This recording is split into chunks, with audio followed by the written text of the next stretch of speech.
خدا سے دیکھو کتنا ڈر رہا ہوں، تجوری جیب دونوں بھر رہا ہوں۔ پڑوسی بھوکا ہے، تیسرا دن ہے، میں چوتھی بار حج کر رہا ہوں۔ ڈرتے ڈرتے کرنا ہے اور کرتے کرتے مرنا ہے۔ یہ حج ہے،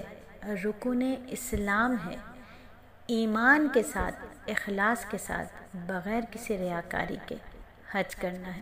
لوگوں کو دیے ہوئے چکر کعبے کے چکروں سے بھی معاف نہیں ہوں گے، اس لیے پہلے اپنے وہ تمام معاملات یہیں پر درست کرنا ہے جہاں اللہ رب العزت کو منانے جا رہے ہیں، وہاں پہلے لوگوں سے معافی بھی مانگ لینی ہے۔ آئیے اللہ کے مہمان کے اس حلقے میں ایک بار پھر حج کے فضائل کو سمجھتے ہیں، ڈرتے ڈرتے کہ کہیں ایسا نہ ہو کہ کوئی غلطی ہو جائے اور راندہ درگاہ ٹھہرے جائیں۔ قرب قیامت میں 4 قسم کے لوگوں کا حج غیر مقبول ہوگا۔ حضرت انس رضی اللہ تعالیٰ عنہ سے مروی ہے، آپ صلی اللہ علیہ وآلہ وسلم نے فرمایا، لوگوں پر ایک زمانہ ایسا آئے گا کہ میری امت کے مالدار سیر و تفریح کے لیے حج کریں گے، اور بیچ درجے کے لوگ تجارت کرنے کے لیے، ان کے علماء اور پڑھے لکھے لوگ ریا اور شہرت اور ناموری کے لیے حج کریں گے، غریب لوگ سوال مانگنے کے لیے حج کریں گے۔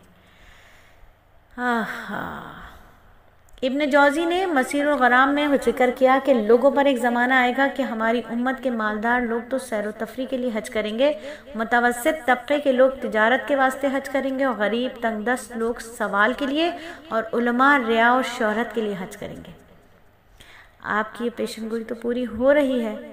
حج کرنے والوں کی یہ قسمیں پائی جا رہی ہیں۔ بہت سے مالداروں کو دیکھا کہ وہ ہر سال حج پر جاتے ہیں، وہاں دعوتوں میں کھانے پینے، سہولتیں، علاقے کے لوگوں سے ملنے ملانے میں وقت برباد کر دیتے ہیں، حرم کے قریب رہنے کے باوجود اپنی بلڈنگ میں نماز پڑھتے ہیں، ذرا مشقت برداشت نہیں ہوتی، ذرا پریشانی برداشت نہیں کرتے، بیشتر موقع پر تو رخصت اور جواز کو ڈھونڈتے رہتے ہیں، گنجائش کے متلاشی رہتے ہیں۔ ایسے عالم کو پسند کرتے ہیں جو ان کو سہولت اور گنجائش کی شکلیں بتائے۔ کیا مخلص اور رضا الہی کے طالب جواز و گنجائش ڈھونڈتے ہیں؟ تو معلوم ہوتا ہے کہ مقصد کیا ہے، سیر و تفریح کے ضمن میں حج بھی ہے۔ اسی طرح سے بہت سے لوگ حج کے موقع پر تجارتی امور کی وجہ سے جاتے ہیں، وہاں ایکسپورٹ کی صورت نکالتے ہیں، لوگوں کے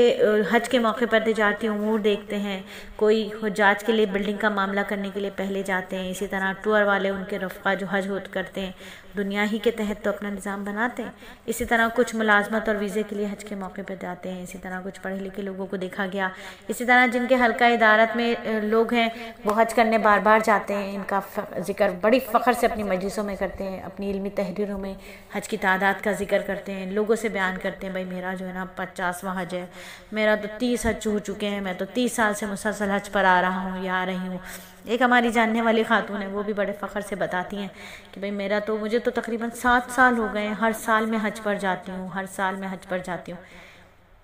ماشاءاللہ پتہ نہیں کیا ہے لوگوں کو، تو بڑا ذکر کرتے ہیں لوگ کہ میں اتنے نمبر ہو گئے، حج کے اتنے نمبر ہو گئے، متعلقین بھی ان کو رقم فراہم کر دیتے ہیں کہ ہمارے صاحب بھی حج کو جائیں گے، تو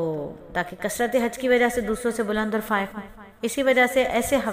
حضرات کا مجتبی مال بھی قبول کر لیتے ہیں تاکہ حج کی تعداد میں اضافہ ہو جائے۔ حضرت اسود علقمہ رضی اللہ تعالیٰ عنہ رات میں نکلتے تھے تاکہ شہرت نہ ہو جائے۔ خلاصہ یہ ہے کہ اسلاف کی جو پیشن گوئیاں ہیں وہ پوری ہوتی ہوئی نظر آ رہی ہیں، تو غیر مقبول حج ہوگا، ریاکاری کا حج، دکھاوے کا حج۔ آج حرمین شریفین میں جو حالات ہیں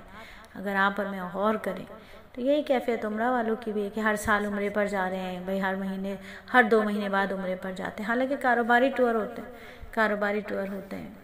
کوئی نہ کوئی معاملہ ہوتا ہے۔ اب تو حال یہ ہے کہ فقیروں کے ٹولے جا رہے ہیں، عمرہ کرنے جا رہے ہیں، یا فقیر بھیک مانگنے کے لیے جا رہے ہیں، فقیروں کے ٹولے جا رہے ہیں، بے ادبی حد سے زیادہ بڑھتی جا رہی ہے۔ تو اللہ رب العزت ایسے حج سے ہم سب کو بچائے، اور حج کو ہم خالص اللہ کے لیے حج کے ارکان کو ادا کرنے کے لیے جائیں۔ آمین ثم آمین۔